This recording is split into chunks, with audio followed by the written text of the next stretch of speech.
I pulled out a whole bunch of different pieces of equipment, and we're going to do some videos for you to understand. Normally I would stand in class and show each one of these pieces and pass them around, but well, you know. So let's start with measuring. The first video is going to be all about measuring. There are different tools that we use.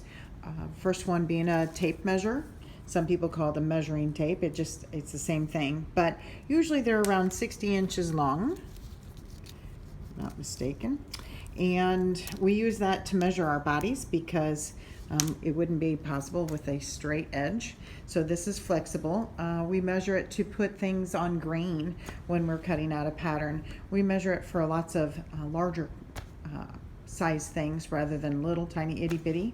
So the next tool is something called a seam gauge. That's what this guy is. It's only 6 inches long, and it has this really nice gauge that moves back and forth. So if it's not exactly at a measurement, that let's say you're measuring and turning up a hem and it's not exact, we can leave it right there at wherever that might be, and then you don't have to remember what's right between the 2 and the 2 1/4. It's about maybe 2 1/8, not quite. Well, we can make it indefinite there, so it works out really well. We also have a yardstick. This happens to be a meter stick, same concept. We measure larger things. I measure fabric with this. I can measure a hem from the bottom up. It's kind of cool.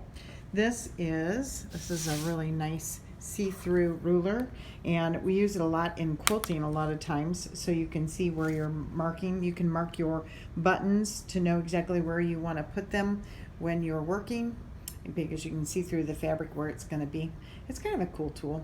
It's newer in the last probably 25 years. And then this is a hem marker or a skirt marker. You would mark the bottom portion of a hem on either a long jacket or a coat, or it could be a dress or skirt. It's pretty cool because the person stands with that garment on, and the garment itself goes right in between here, and you close it, and then you put a pin in right there.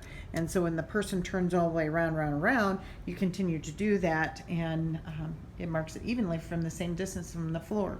The key is it could be either a pin version. I have one at home that's chalk. We can use that as well. So those are all our basic measuring tools.